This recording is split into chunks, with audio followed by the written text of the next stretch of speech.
ఉంటాను, నేనే ఉంటాను అంటే నీ జీవితంలో నువ్వు దేవుని కార్యములను చూడలేవు. అర్థమవుతుందా? నువ్వు ఎంతకాలం వస్తున్నావు అని కాదు, దేవుని దగ్గరికి వస్తున్నావు, వాక్యం వింటున్నావు. ఏమండి, దేవుని కార్యము నీ జీవితంలో, ఆ ఆత్మ కార్యము, ఆ రక్షణ కార్యము, ఆ స్వస్థత కార్యము, ఆ విడుదల కార్యము నీ జీవితంలో జరిగిందా? అది ఇంపార్టెంట్. ఈయన బహుకాలం నుండి అక్కడ పడిపోయి ఉన్నాడు. ప్రభు ఆయన్ని చూసి నీవు లేచి నీ పరుపెత్తుకో. పిల్లారా, ఈ కడవరి దినాల్లో మనము లేవాలి. లేచే ముందు అసలు మనం ఎక్కడున్నామో ఒక్కసారి ఆలోచించుకోవాలి. చూసారా, నీవు లేస్తే దేవుడు నీ జీవితంలో కార్యం చేస్తాడు. చూడండి, మనము లేవవలసినటువంటి స్థలాలు బైబిల్లో చాలా దేవుడు చెప్తా ఉన్నాడు. అందులో ఒక 2-3 చూద్దాం. చూడండి, ఆదికాండము 19వ అధ్యాయము 15వ వాక్యం మనం చూస్తే, తెల్లవారినప్పుడు ఆ దూతలు లోతును త్వరపెట్టి, లేమో ఈ ఊరి దోష శిక్షలో నశింపపోకుండా నీ భార్యను నీ 2 కుమార్తెలను తీసుకొని రమ్మని చెప్పాను. చూసారా, ఇంగ్లీష్లో ఉండదు, రైజ్ అప్, లే, ఇదిగో ఈ ఊరి యొక్క దోష శిక్షలో మీరు నశించిపోకున్నట్లు మీరు ఇక్కడి నుంచి లేచి బయటికి రా. నువ్వు లేచి బయటికి రా. ఎందుకు? ఎక్కడున్నాడు లోతు? భక్తిహీనుల మధ్య ఉన్నాడు, భక్తిహీనుల సహవాసములో ఉన్నాడు.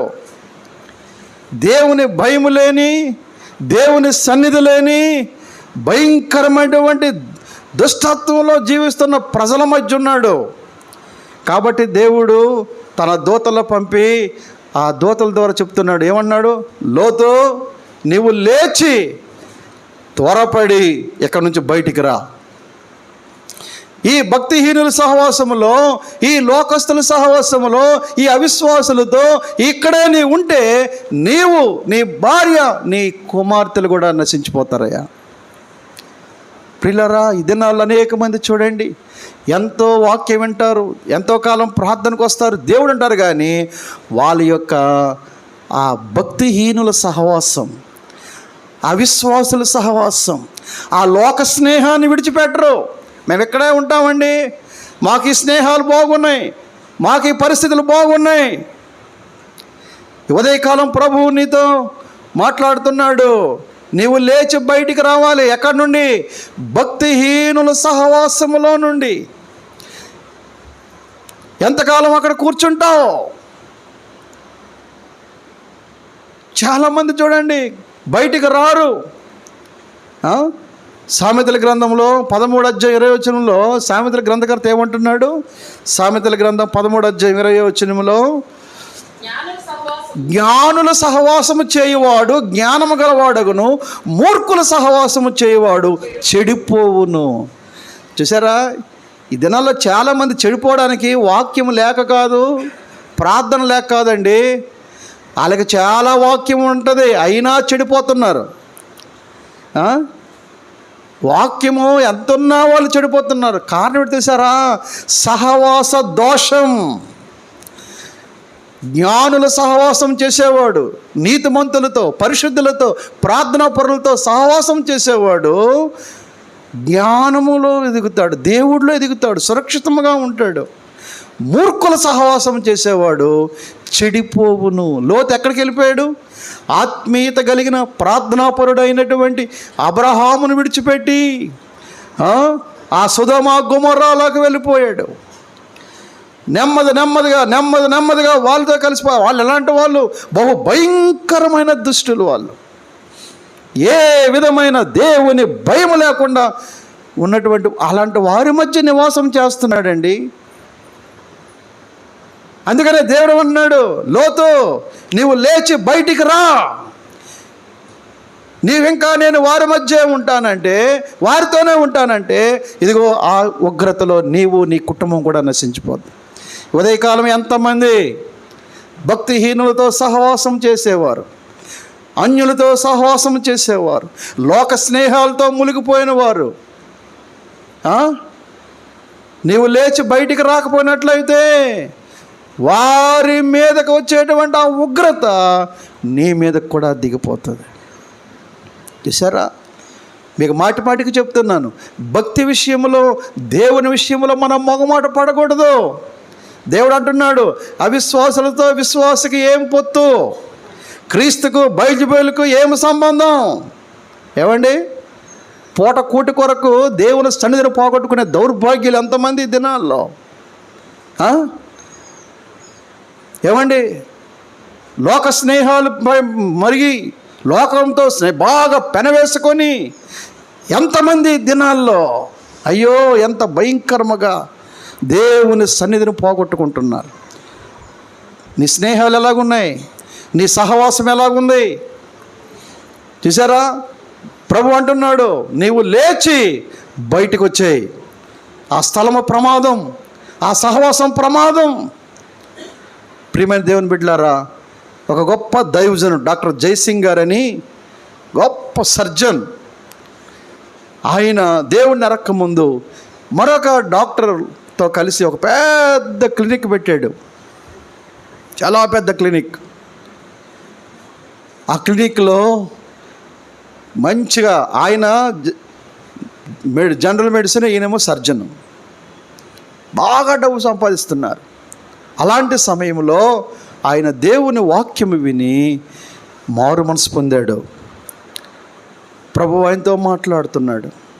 యెహోషాపాతుకు ఒక దినాన్న యెహోషాపాతు గురించి వాక్యం చెప్తూ, యెహోషాపాతు ఎవరితో స్నేహం చేశాడు? ఆహాబుతో వియ్యముంది. చూడండి, తన ప్రార్థనా జీవితము, తన భక్తి జీవితము, తన విశ్వాసం అంతటినీ పోగొట్టుకున్నాడు. ఈ దినాల్లో అనేక మంది చెడిపోవడం కారణం ఏంటి తెలుసారా? సహవాస దోషం. ఎన్నిసార్లు దేవుడు నిన్ను హెచ్చరించినా ఆ భక్తిహీన సహవాసాన్ని విడిచిపెట్టట్లేదు. జాగ్రత్త, this is last warning to you. ఏమనుకుంటున్నావో నీ మీదకి, నీ కుటుంబం మీదకి ఆ దోష శిక్ష వచ్చేస్తుంది. ఇద్దరు పార్ట్నర్స్ ఎంతో పెట్టుబడితే కలిసి చేస్తున్నారు. దేవుడు ఇంతో మాట్లాడుతున్నాడు. వెంటనే ప్రార్థన చేసుకొని వెళ్ళి, అయ్యా నేను ఇంకా మీతో కలిసి నేను పని చేయలేను అని అదంతా విడిచిపెట్టి ఆయన ఓన్గా క్లినిక్ ఫర్ పూర్ అని ఒక చిన్న, ఆయన రాయపురంలో ఆయనకు ఒక పేరు వచ్చేసింది, పేదవాడి డాక్టర్ అని.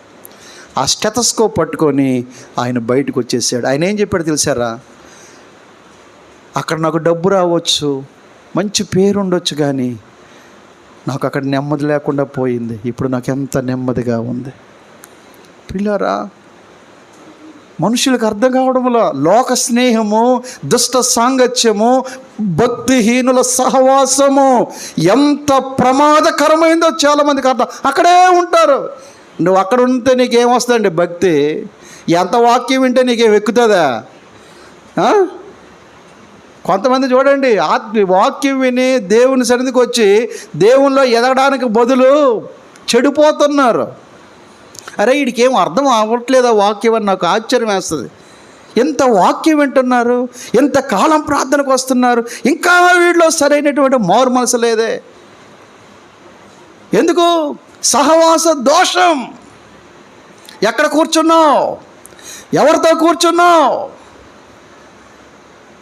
జాగ్రత్త, దేవుడు హెచ్చరిస్తున్నాడు, నీవు లేచి బయటకు వచ్చాయి. Give up all the ungodly people friendship. ఆ భక్తిహీనుల సహవాసాన్ని విడిచిపెట్టు. ఏమండి, దేవుడేమన్నాడు? జ్ఞానులతో సహవాసం చేసేవాడు ఏమవుతాడట? జ్ఞానవంతుడు అవుతాడు. పరిశుద్ధులతో, నీతిమంతులతో, ప్రభు భయం కలిగి ఉన్న వాళ్ళతో అయితే వాళ్ళు ఇది మనము ఏమండి, ఒక్కసారి ఆలోచించుకో. అసలు నీ సహవాసం ఎలాంటిది, ఎలాంటి వారితో నువ్వు తిరుగుతున్నావు, ఎలాంటి వారితో కలిసి నువ్వు నడుస్తున్నావు, నీ చుట్టూ ఉన్న సర్కిల్ ఎలాంటిది ఒకసారి ఆలోచించు. ఒక్కడైనా ప్రార్థన పరుడు ఉన్నాడా? దేవుని భయం కలిగినోడు ఒక్కడైనా ఉన్నాడా? అందరూ ఎలా ఉంటారండి, లోకం అనొచ్చు. అది మనమే క్రియేట్ చేసుకోవాలండి. నేను కాలేజ్ చదువుతున్నప్పుడు అర్థమైందా, ఫస్ట్ నేను ఎవరితో మాట్లాడిన వాళ్ళకి ముందు నా సాక్ష్యం చెప్పేవాడిని. దేవుడు నన్ను ఎలాగ మార్చాడో, దేవుడు నన్ను ఎలాగ రక్షించాడో చెప్పేవాడిని. అలాగ కొంతమందిని ప్రార్థనకు నడిపించుకున్నాం. అలాగ నాకంటూ ఒక వింగి తయారైపోయేది. స్నేహితులు ఎవడో వెళ్ళి వాళ్ళతో కలిసిపోవడం కాదు, దేవుని బిడ్డలమైన మనమే దేవుని కొరకు తయారు చేసుకోవాలి. అర్థమైపోయేది, ఓహో వీడు మనలాంటివాడు కాదు, వీడు మనలాగా పోకిరి వేషాలు వేయడు, వీడు మనలాగా సినిమాలకు రాడు, వీడు మనలాగా పిచ్చి పిచ్చిగా ఇది చేయడు. ఎందుకు? ఒకప్పుడు ఇలాగుండే, ఇదిగో యేసు ప్రభు నన్ను ఇలా మార్చాడయా, సాక్ష్యం చెప్పేసి గారికి, ఓహో ఈ నీలంటోడా. మనం ఏం చెప్పం, అసలు నువ్వు మారేవని ఎవరికేం తెలుసా? నీ మొహం చూసి ఎవడా నీడు మారాడని అంటారా? ఏం వాక్యం వింటున్నావు? ఎంతకాలం అలాగుంటావు? బహుకాలము నుండి పడిపోయి ఉన్నాడట. దేవదూతలు వస్తున్నారు, వెళ్ళిపోతున్నారు, జనులు వస్తున్నారు, వెళ్ళిపోతున్నారు. వీడికి మాత్రం ఎదుగు ఏమీ లేదు. కారణం లేవలేని స్థితి. కానీ ప్రభు అన్నాడు, నువ్వు లే లే లెగిస్తావా, ఇంకా అక్కడే ఉంటావా? ఆ స్నేహాలు ప్రమాదం, భక్తిహీనుల సహవాసం ప్రమాదం. జ్ఞానులతో చెయ్యి, నువ్వు జ్ఞానం అభివృద్ధి పొందుతుంది నీకు. ఎస్, లేకపోతే పాడైపోతాం. కాబట్టి నెంబర్ 1 మనం లేవలసినది ఏంటంటే భక్తిహీనుల సహవాసం నుంచి లేవాలి. నెంబర్ 2, ఎఫెసీయులకు రాసిన పత్రిక 5వ అధ్యాయం 14 వచనం చదవండి. Ephesians chapter 5 and verse 14. ఎఫెసీ పత్రిక 5వ అధ్యాయం. అందుచేత నిద్రించుచున్న నీవు మేల్కొని మృతుల నుండి లేము, క్రీస్తు నీ మీద ప్రకాశించుచున్నానని. చూసారు, ఎక్కడి నుంచి లేవాలట? అదేంటండి బాబు, నేను చనిపోలేదు కదా, మృతులు లేవడం అనుకుంటున్నావా? ఏమండి, మృతులు ఎవరు తెలుసా? 2 రకాల మృతులు ఉంటారు. 1 చనిపోయిన మృతులు, 2 బ్రతికుండి చనిపోయిన మృతులు. చూడండి, అదే ఎఫెసీ 2:1 ఏమంటున్నాడు? మనం ఎప్పుడు చనిపోతామట? అదే ఎఫెసీ పత్రిక 2వ అధ్యాయం 1వ వచనంలో చూడండి, మనం ఎప్పుడు చనిపోయిన వారం అయిపోతాం? మన అపరాధముల చేతను పాపముల చేతను మనం ఏమైపోతామట? హలో, ఒక్క అబద్ధం ఆడామంటే నువ్వు సచ్చావు. కొంతమంది చూడండి ఊరికి అబద్ధాలు ఆడేస్తారండి. అర్థమవుతుందా? ఊరికే ఒక్క అబద్ధం, అది మనస్సాక్షి పనిచేయదు. పాపం, అపరాధము, పాపం అంటే ఏమనుకుంటున్నారండి మీరు? పాపం అంటే ఏమనుకుంటున్నావు? ప్రభు అన్నాడు, ఇదిగో ఈ పండు తినే దినమున మీరు చస్తారు. మరి తిన్నారు కదా, ఎందుకు చచ్చిపోలేదు? ఎలా చచ్చిపోయారు వాళ్ళు? ఆత్మీయంగా చనిపోయారు. అదే ఇక్కడ అంటున్నాడు. అయితే ఇక్కడ ఎక్కడి నుంచి లేవాలట? నువ్వు ఆత్మీయంగా చనిపోయావు. You are dead in your spiritual life, rise up. నువ్వు ఆత్మీయంగా చచ్చిపోయావు. నీ పాపముల చేత, నీ అపరాధముల చేత నీవు చనిపోయావు.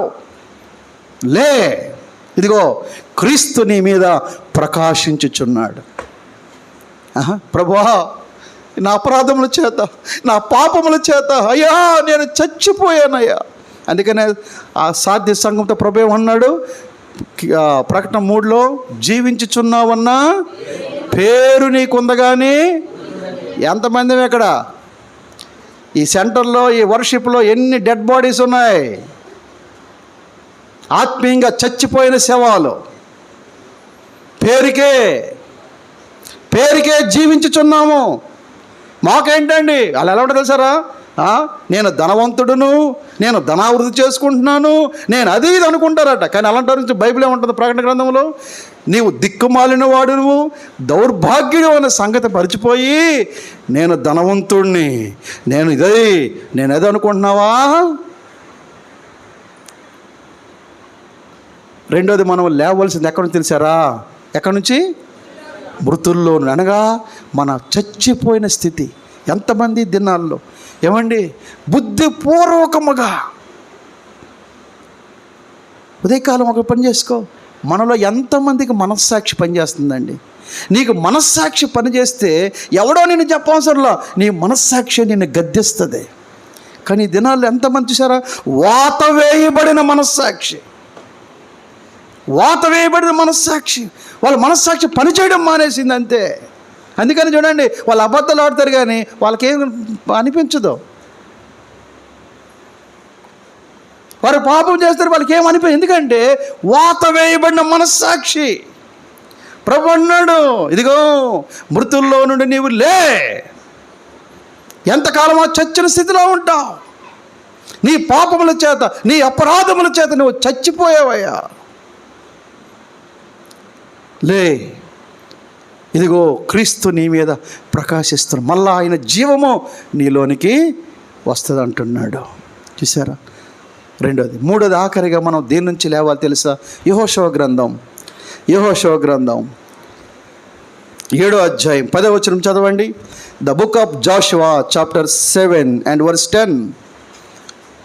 7:10. యెహోషువ గ్రంథం 7. యెహోవా యెహోషువతో ఎట్లా నేను లేము, నీవేళ ఇక్కడ ముఖము నేల మోపుకొందువు, ఇశ్రాయేలీయులు పాపము చేసి ఉన్నారు, నేను వారితో చేసే నిబంధన వారు మీరై ఉన్నారు. చూసారా? దేవుడు ఇక్కడ ఏమన్నాడు యెహోషువతో? యెహోషువా, నువ్వు లే ఇక్కడి నుంచి. ఎందుకు అలా మొహం దించుకొని ఇక్కడ ఏడుస్తూ కూర్చుంటావు? ఎందుకు యెహోషువ ఏడుస్తున్నాడు? అన్నం లేదనా? బట్టలు లేవనా? కొంతమందికి ఏడు చేశారా? దేవుడిలో సరిగా లేనన్న ఏడుపు ఉండదు. నాకు ఎప్పుడల్లా అది లేదు ఇది లేదు. మన ఏడుపు ఏ ఏడుపు ఉండాలో? ప్రభువా, ఎంత వాక్యం వింటున్నాను, ఇంతకాలం ప్రార్థనకు వస్తున్నాను, ఇంకా నేను సరిగా లేనే, ఇంకా నా జీవితంలో పరిశుద్ధత లేదే, ఇంకా నాలో యథార్థత లేదే, ఇంకా నాలో విధేయత లేదే, ఇంకా నేను నీతో నడవలేకపోతున్నాను, అయ్యో నా ముఖానికి సిగ్గే తెగి ఉన్నదని ఏడవడానికి ఆ ఏడుపు ఉండవు మనకి. ఎంచేపు వాళ్ళు అది లేదు ఇల్లు లేదు, వాళ్ళలాగా వీళ్ళలాగా దిక్కుమాలిన ఏడుపులు. ఎందుకు పనికి వస్తాయి ఆ ఏడుపులు? ఆ ఏడుపు పక్కన పెట్టండి. అయ్యో నా పిల్లలు బాగుపడడం లేదే, నా కుటుంబం సరిగా లేదే, నా ఆత్మీయ జీవితం సరిగా లేదే, నా హృదయం సరిగా లేదే, నా తలంపులు సరిగా లేవే. ఆ ఏడుపు ఏడండి అయ్యా, బాగుపడతారు. యెహోషువ తన గురించి ఏడడం లేదు, తన గురించి దుఃఖించడం లేదు. ప్రభువా, ఆ గట్టి పట్టణం యెరికోను జయించాం, ఆయన ఎందుకు మేము జయించలేకపోతున్నాం అని ఆ ఓటమి చూడండి, ఆ డిఫీట్ని తట్టుకోలేక. ఏమండి, ఆత్మీయులు అపజయాన్ని తట్టుకోలేరండి. మనకు ఆత్మీయత లేనప్పుడు ఆ ఎన్నిసార్లు ఓడిపోయిన పల్లీసి పెడతా ఉంటాం. ఎందుకు నవ్వుతామో మనకే తెలియదు. నిజముగా నీవు దేవునిలో ఆత్మీయత కలిగి ఉంటే ఓటమి మనక. నేను నేను ఓడిపోనయ్యా నీవు నాతో నుండగా. ఊరికే నువ్వు ఓడిపోతా ఉంటావు, ఆయన నీతో ఉండడు. కానీ పాట మాత్రం నువ్వు నాతో ఉండవు. దేవుడు నీతో ఉండి నువ్వు ఓడిపోతావా? ఏమయ్యా, దేవుడు ఎవరితోనైనా తోడుగా ఉంటే వాళ్ళు ఓడిపోతారా? వారు పడిపోతారా? నువ్వు ఓడిపోతున్నావు, పడిపోతావు. దేవుడు నీతో లేడు. దేవుడు లేకుండా పరిగెడుతున్నావు. యెహోషువ ఏడుస్తున్నాడు, అయ్యా యెరికోను జయించామే, ఈ హాయిని ఎందుకు మేము జయించలేకపోయావు? ఈ ఓటమి నేను జీర్ణించుకోలేకపోతున్నాను అయ్యా. దేవుడు అంటున్నాడు, యెహోషువ ఈ ఓటమి నుంచి నువ్వు లే, ఈ దుఃఖంలోంచి నువ్వు లే. ప్రియమైన బిడ్డలారా, నీ జీవితంలో నేను ఓడిపోయాను, నా జీవితంలో నేను కోల్పోయాను, నా జీవితంలో దుఃఖంలో వ్యాధుల్లో ఉన్నానని నువ్వు అలాగ అక్కడే ఉంటే చూడండి, నీకు మెంటల్ వచ్చేస్తుంది. మెంటల్ ఎవరికి వస్తుంది తెలుసా? మా మిస్సెస్ వైజాగ్లో మెంటల్ హాస్పిటల్లో కొన్నాళ్ళు పనిచేసింది. ఒకరోజు వెళ్తే ఆ మెంటల్ అందరూ చూపిస్తుంది. అందులో ఒక ప్రొఫెసర్ ఉన్నాడు గదిలో. ఎవరైనా ప్రొఫెసర్, వీడికి ఎలాగొచ్చింది మెంటలు? మెంటలు ఎవరికి వస్తుంది తెలుసా? జాగ్రత్తగానండి, మీరు మెంటలు అయిపోకుండా ఉంటారు. జరిగిపోయినటువంటి నష్టం గురించి, జరిగిన అవమానం గురించి, ఓడిపోయిన విషయం, అపజయాల గురించి, అర్థమైందండి? ఎక్కువగా ఆలోచించి అర్థమైందా? ఆ దుఃఖము, ఆ వేదన, ఆ కీడు, ఆ నష్టము అలాగా ఉన్నప్పుడు నీ యొక్క మానసికమైన స్థితి కంట్రోల్ తప్పిపోద్ది. గుర్తుపెట్టుకోండి.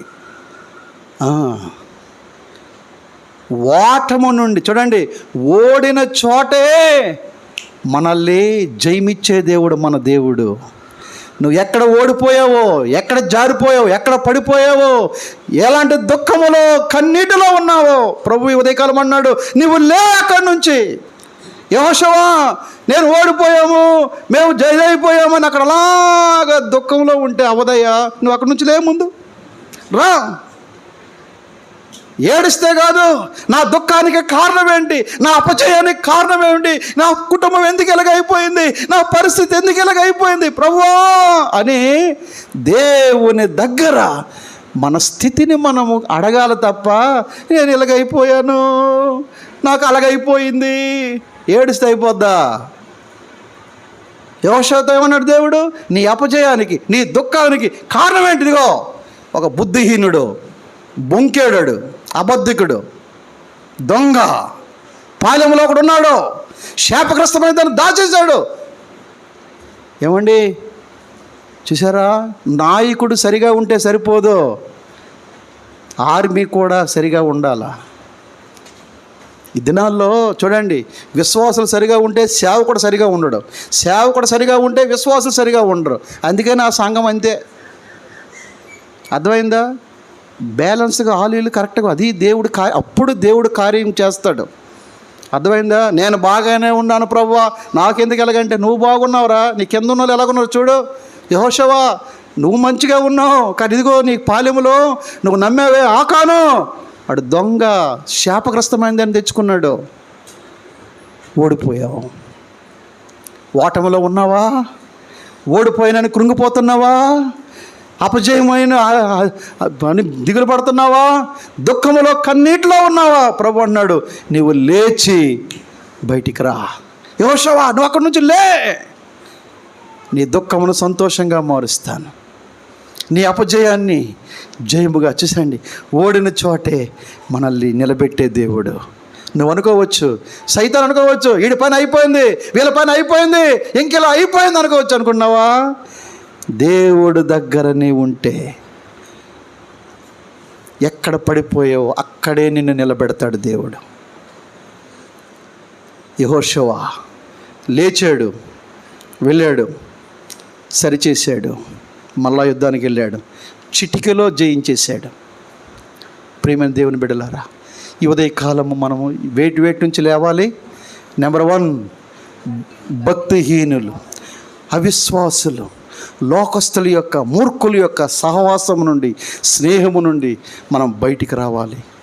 నెంబర్ 2, ఆత్మీయంగా చచ్చిపోయిన స్థితిలో నుండి, వాతమైపోయిన మనస్సాక్షి నుండి మనం బయటికి రావాలి.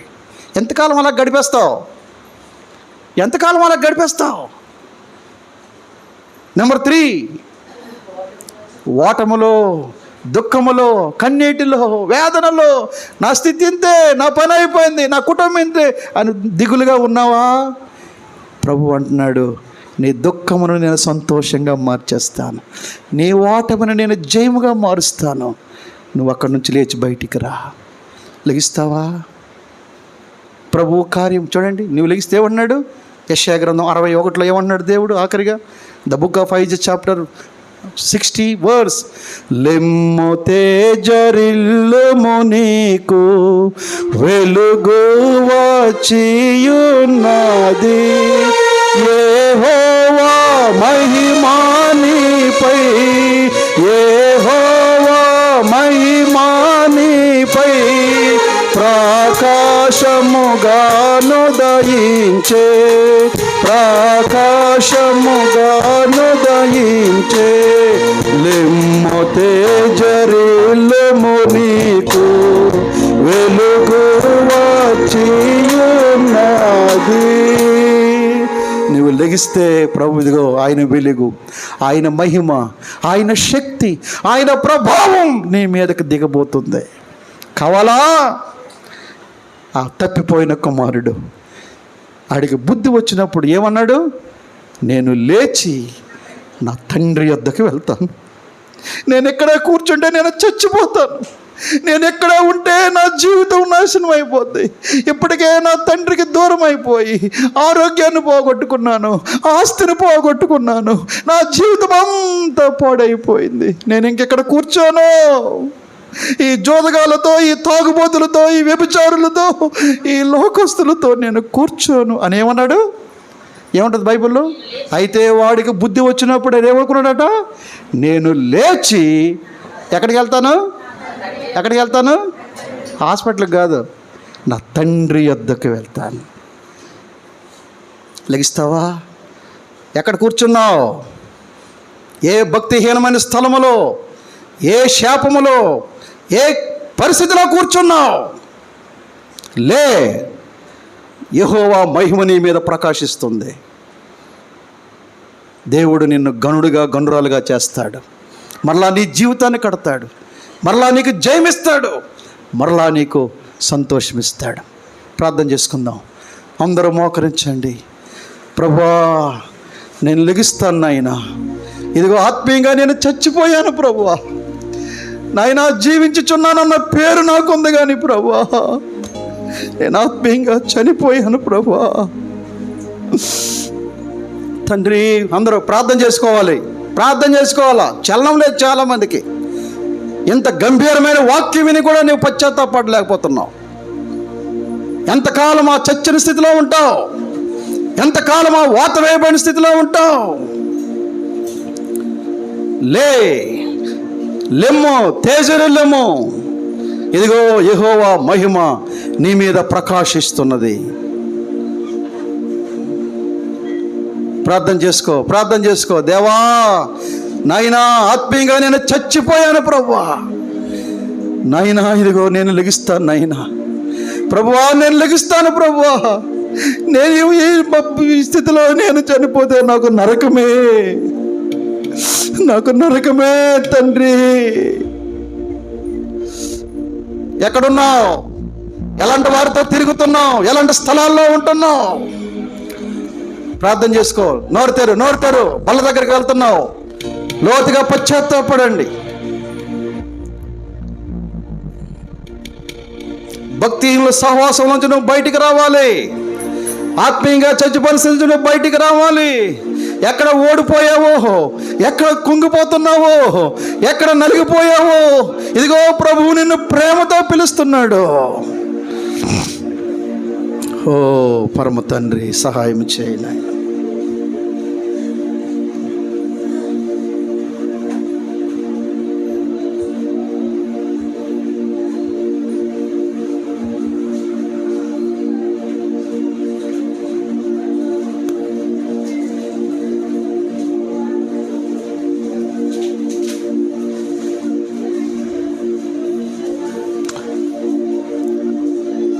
కల్వారి గిరిలోన సిలువలు శ్రీయేసు పలు బాధలుందేను,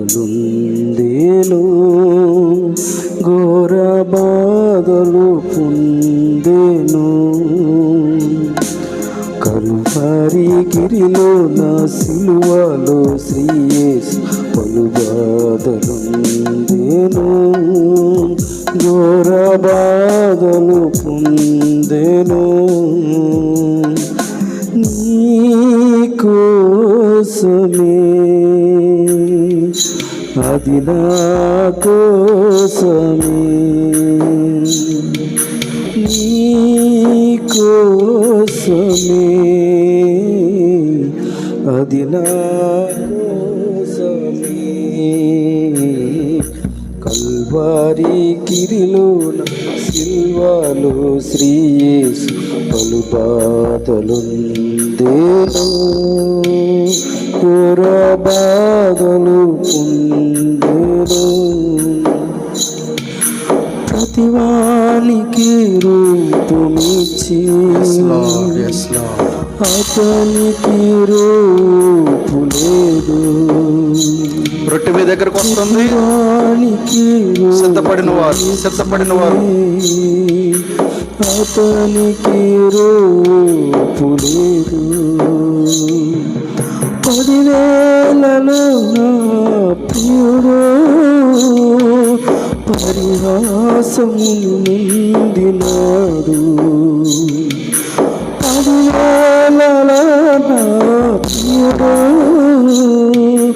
పరిహాసము నిందినాడు. నీకోసమే అది నా కోసమే ప్రభువా, నీకోసమే. yes Lord, అది నా కోసమే. గిరిలోన సిల్వలో శ్రీయేసు పలు బాధలుండెను, ఘోర బాధలు పొందెను. కల్వరి గిరిలోన సిల్వలో శ్రీయేసు పలు బాధలుండెను, ఘోర బాధలు పొందెను. దారగరత్వము కరి దాహము దాహమను, దారగరత్వము కరి దాహము దాహమను. దూషించు వారిని చూసి ప్రేమించి క్షమించినాడు. దూషించు వారిని చూసి ప్రేమించి క్షమించినాడు. నీకోసమే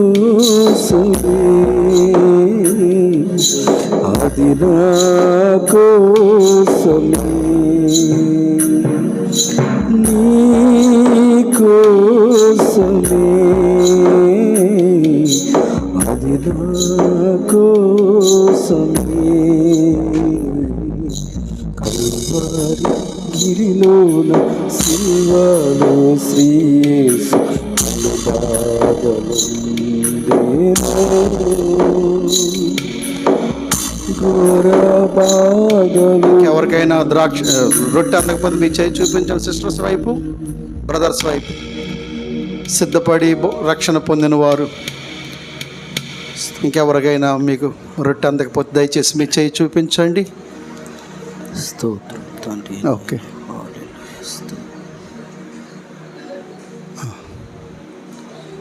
మంచిది. రొట్టె కొరకు బ్రదర్ రమేష్ గారు వచ్చి ప్రార్థన చేస్తారు.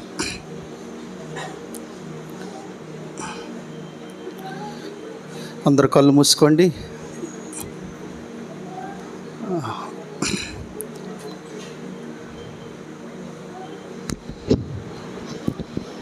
ప్రార్థన చేసుకుందాం. పరిశుద్ధుడా, నీతిమంతుడా, నీకే వందనాలు ఆయన, స్తుతులు స్తోత్రం తండ్రి. ప్రభా, ఇదిగో దేవా, ఇంతవరకు మా పాటల్లోని ప్రభా, వాక్యంలోని ప్రభా, మరి ఉన్నవ తండ్రి ప్రభా, మీకు వందనాలు, స్తుతులు స్తోత్రం తండ్రి. ఈ రోజందరికీ చల్లని వాతావరణం ఇచ్చే తండ్రి, అందరి బట్టి మీకు వందనాలు తెలుపుకుంటున్నాం తండ్రి. ఇదిగో ప్రభా, మీ శరీరం తీసుకుంటుండగా మాలో ఉన్న బలహీనతలను తీసివేయండి తండ్రి. ప్రభా, ఎవరైతే అయోగ్యంగా తీసుకుంటే వాళ్ళకి క్షమించండి ప్రభా, యోగ్యులుగా చేయండి ప్రభా. దేవా, మీకు వందనాలు, స్తుతులు చెల్లించుకుంటూ ఈ చిన్న ప్రార్థన యేసుక్రీస్తు నామములో అడిగి వేడుకొంచున్నాం తండ్రి. ఆమేన్. ఆమేన్. ఆమేన్. ఆయన ఒక రొట్టె తీసుకొని దాన్ని విరిచి వారికి ఇచ్చి, ఇది తినుడి, ఇది నా శరీరము. యేసు ప్రభు వారి యొక్క శరీరానికి సాదృశ్యం ఉంటుంటే రొట్టెని తీసుకుందాం. దయచేసి అందరూ తీసుకునండి.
నీ చేతితో నన్ను పట్టుకో, నీ ఆత్మతో నన్ను నడుపు. శిల్పి చేతిలో శిలను నేను, అనుక్షణము నన్ను చెక్కుము. శిల్పి చేతిలో శిలను నేను, అనుక్షణము నన్ను చెక్కుము. ఘోర పాపిని నేను తండ్రి, పాప ఊబిలో పడియుంటిని.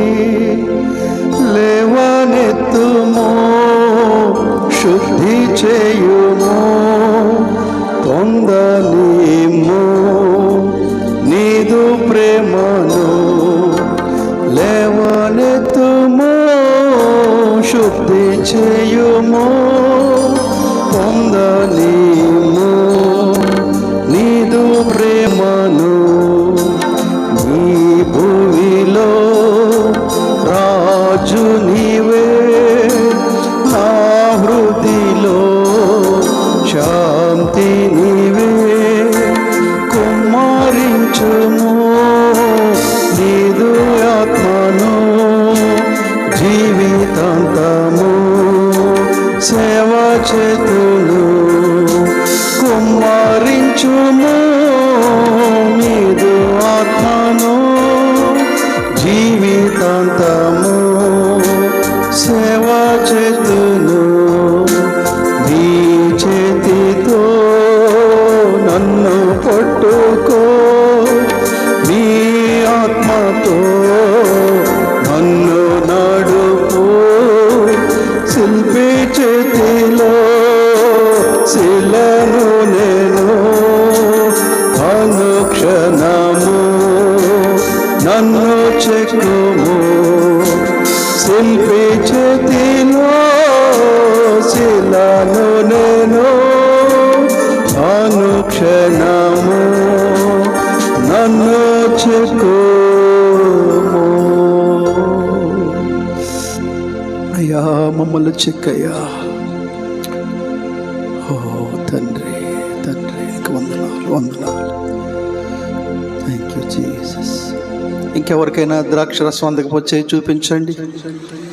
సిద్ధపడి రక్షణ పొందిన వారు. ఓకే.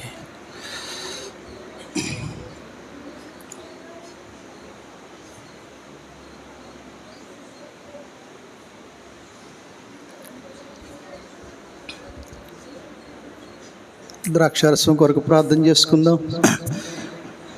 తమ్ముడు డేవిడ్ ఎక్కడున్నాను?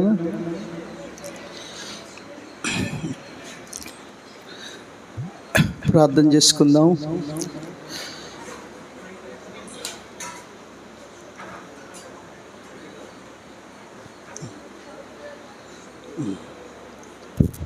మమ్మల్ని మిక్కిలిగా ప్రేమించినటువంటి మా తండ్రి, ఇదిగో నీవు ఏర్పాటు చేసినటువంటి యొక్క బల్ల ద్రాక్షారసం బట్టి నీకు వేలాది వందనాలు స్తోత్రము చెల్లించుకుంటూ ఉన్నాం ప్రభా. నాయన ఆ కలవరి సిలువలో నాయన ఆకాశానికి భూమికి మధ్య వేలాడుతూ ప్రభా మా కోసం నాయన నీ యొక్క ఆఖరి రక్తపు బొట్టు వరకు కూడా ప్రభా మా కోసం చిందించిన విధానాన్ని బట్టి వందనాలు. నిజమే, అలనాడు నాయన ఆ యాగం నువ్వు చేయకపోతే ఈరోజు మాకు పాప విమోచన ఉండేది కాదు. నాయనా నువ్వు ఆ యొక్క సిలువను జయించి ప్రభా మా కోసం నాయన నువ్వు ఎలాంటి శ్రమలు ఎలాంటి గాయాలు ప్రభు పొంది మమ్మల్ని విమోచింపజేసిన విధానాన్ని బట్టి నీకు వందనాలు ప్రభా.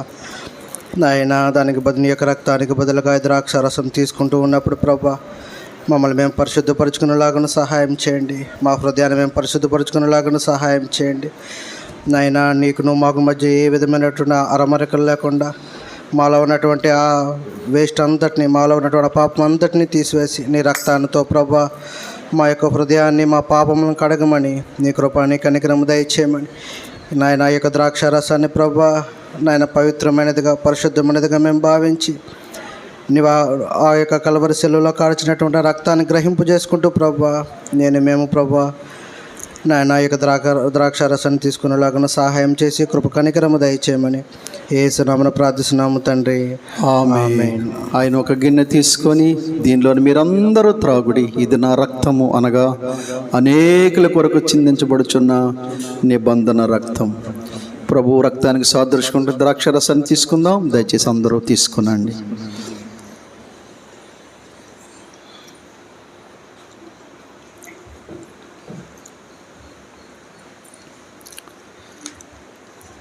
మంచిది. ఒక చిన్న ప్రకటన వినండి. వచ్చే ఆదివారం సాయంకాలం 4 గంటలకి బాప్తిసాల కార్యక్రమం మన రాగోలు చర్చి దగ్గర ఉంటుంది. యవనస్తులు అలాగే పెద్దలు ఇంకా ఎవరైనా మారుమనసు పొంది బాప్తిసం లేని వారిగా ఉంటే దయచేసి సిద్ధపడండి. 4 గంటలకి వచ్చే ఆదివారము సాయంకాలం 4 గంటలకి మన రాగోలు చర్చి దగ్గర ఉన్న బాప్తిసాలు ఇవ్వబడతాయి. మంచిది. మనందరం లేచి నిలబడి ఆఖరిగా ఒక పాట పాడుతుంటుండగా దేవునికి మన కానుకలు సమర్పించుకుందాము. 39వ పాట, సర్వయుగములలో సజీవుడు.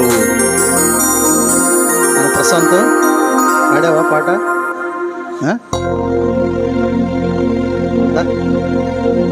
మనందరు లేచి నిలబడి 39వ పాట.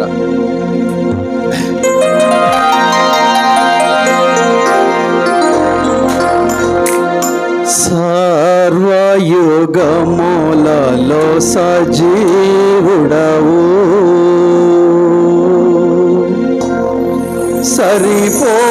సరిపోల్చగలనా నీ సామర్థ్యమును,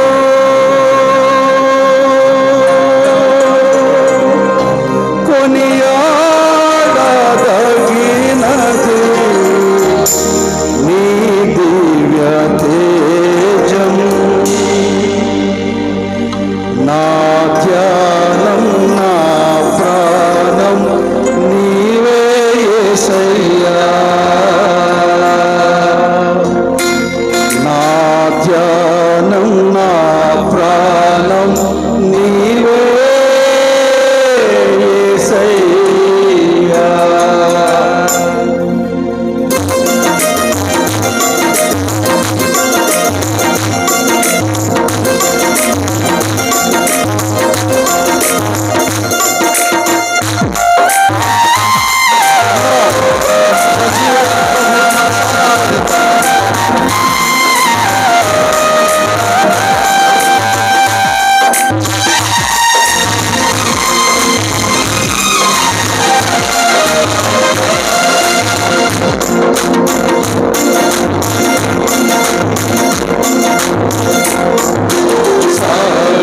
సర్వయుగములలో సజీవుడవు, సరిపోల్చగలనా నీ సామర్థ్యమును, కొనియాడదగినది నీ దివ్య తేజం. నా ధ్యానం, నా ప్రాణం నీవే యేసయ్యా.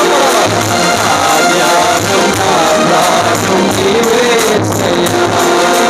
నా ధ్యానం, నా ప్రాణం నీవే యేసయ్యా. నా ధ్యానం, నా ప్రాణం నీవే యేసయ్యా. సర్వయుగములలో సజీవుడవు, సరిపోల్చగలనా నీ సామర్థ్యమును, కొనియాడదగినది నీ దివ్య తేజం. నా ధ్యానం, నా ప్రాణం నీవే యేసయ్యా. నా ధ్యానం, నా ప్రాణం నీవే యేసయ్యా. ప్రేమతో ప్రాణమును అర్పించినావు, సరళైన శత్రువును కరుణించువాడవు నీవు. ప్రేమతో ప్రాణమును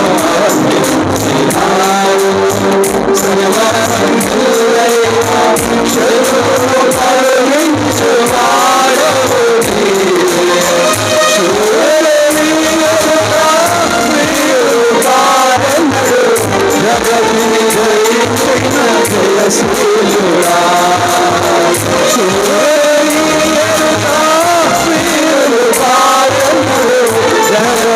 జయించున్న జయశీలుడా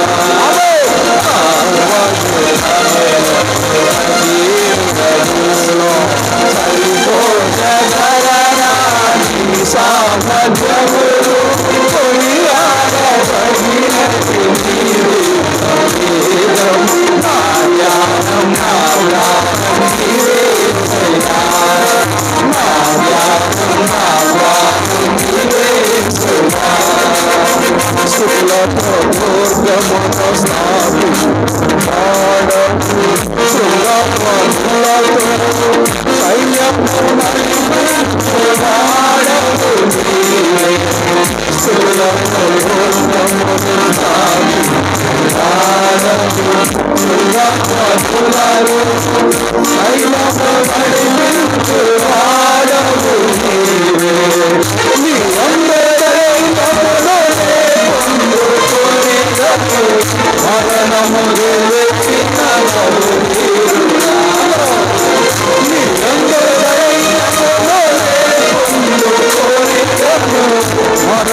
మా ప్రాణము నీవే తండ్రి, నీకే మహిమ కలుగును గాక.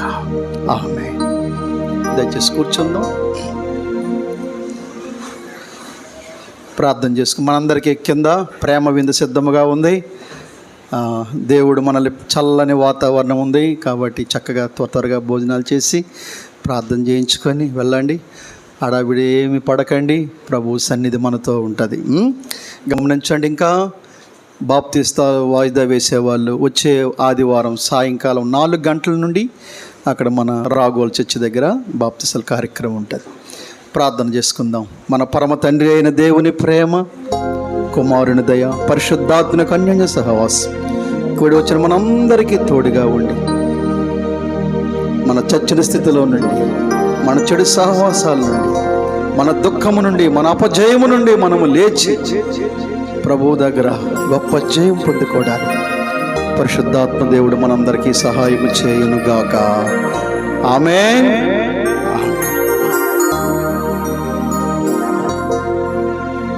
అందరికీ వందనాలు.